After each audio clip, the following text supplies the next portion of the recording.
As the NBA season continues, everyone's main question in mind is how will this NBA season conclude? But my main question is what is happening to the NBA as we speak? I mean, we got Donovan Mitchell scoring 71 points a game. We got Shai Gilgeous-Alexander averaging 30 points a game. And we got the King continuing his run of greatness and scoring records and breaking all these kind of things that isn't humanly possible. But my main focus is on the Brooklyn Nets. What is happening to my favorite personal franchise that was promised so much success with the duo of KD and Kyrie Irving and Ben Simmons, but we're not even going to talk about him. Anyway, there was so much promise around this team, even this season, and that was up until this had happened. Shams Charania just reported about 10 minutes ago, Kyrie Irving has officially requested a trade from the Brooklyn Nets. The franchise has been informed that Irving prefers to move on ahead of the February 9th trade deadline or will leave in free agency in July. It is February 3rd. Wow. They have 6 days to deal this guy. This is massive news because it involves Kyrie Irving. It involves Kevin Durant, seemingly. It involves the Brooklyn Nets. And it's 6 days before the trade deadline. How did we get here, and what does this mean for Kyrie Irving going forward? Shams. And just like that, it seemed like the Brooklyn Nets franchise was crashing down as Kyrie Irving had requested a trade and immediately been responded with getting sent to the Dallas Mavericks in exchange for Spencer Dinwiddie. And this, yet again, left Kevin Durant alone in Brooklyn. And it didn't start taking long at all for rumors to start speculating that Kevin Durant was going to get traded as well.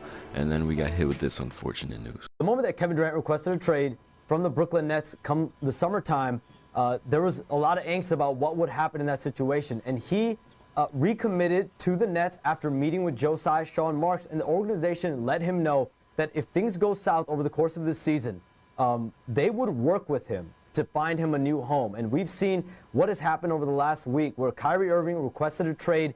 Kevin Durant was fully locked in on this season, and Kyrie Irving made a trade demand, and that changed everything around the Nets, changed everything around Kevin Durant.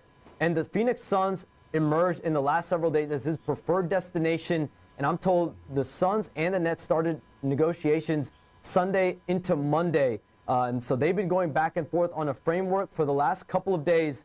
And it reached a pretty high threshold. Mikal Bridges, Cam Johnson, 4 firsts, a swap. It's a massive haul that now pairs Kevin Durant with Devin Booker, DeAndre Ayton, and Chris Paul. And just like that, Kevin Durant was shipped to the Phoenix Suns, and it seemed like Brooklyn's franchise was all coming to a crashing point. And this is what Stephen A. Smith had to say on that. Kevin Durant gets traded. That's bananas. He's got 4 years left on a max? Three after the season. Yeah, so including this year, 4 years left on a max contract, and he's out of there. So Brooklyn just said, fuck it? Yes. Is that what happened? That's exactly what happened. They said enough's enough. You know, I personally think, even though Mikal Bridges is a very, very good player, I personally believe you don't lose the caliber player of KD and Kyrie and not get one single All-Star back in return. That's me. But at the end of the day, you're Brooklyn, and it was so chaotic. It was such a mess that you made the decision that I'm going to get in a multitude of players, multitude of picks, and we're just going to start over. And that's what it is. And at the end of the day, how much worse can you do? KD, Kyrie, and James Harden was there. KD and Kyrie for 3.5 years. They have one playoff series victory to show for them. Yeah, the fourth. But according to him, that was doing his job. Did you hear Kyrie yesterday? I saw your promo. Said I did my job. What'd you start doing? I did Fourth? I did my job. We were in 4th place. I was like, really? That's what you did? Did you tell him that? Did you tell him that? And then the thing that kills me is that you running a lot of these players, and you know this. You know, you have a lot, and this is a pet peeve of mine. And I'm going to say this to your audience. What pisses me off, very few things piss me off more than when the players want to step back and they want to talk about team. Wait a minute. We know it's a team. We know you can't win by yourself. You know you can't play 1-on-5. But did you have that attitude when you went to the negotiating table and asked for your money? At that time, did you say you were 1 of 12? Hey, that's interesting, right? You didn't say you were 1 of 12 then. You said, no, I'm me. I'm KD. I'm Kyrie. I'm this. I'm that. This is the money I got. You Kyrie, you got 136 million. You KD, you got 198 million. Now, in KD's defense, the brother always comes to play.